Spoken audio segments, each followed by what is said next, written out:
आप कराची में कहाँ रहते हैं? Bori Bazaar, Banaras, Bihar colony, Marwari land, Agra Taj, Gujjar Nala, Hyderabad colony, Baloch colony, Banaras, Farsi colony. हम दिल्ली वाले हैं तो दिल्ली कॉलोनी में रहना पसंद करते हैं।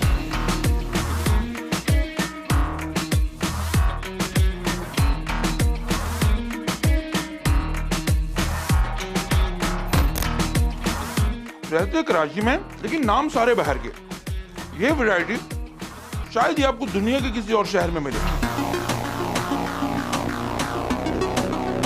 सेम लैंग्वेज है, सेम सकाफ़त है, ये एक दूसरे को जोड़ती है। इसके अलावा एक बड़ी बात ये होती है कि आदमी अपने तहफ़्फ़ुज़ के लिए अपने जैसे लोगों में रहना चाहता है।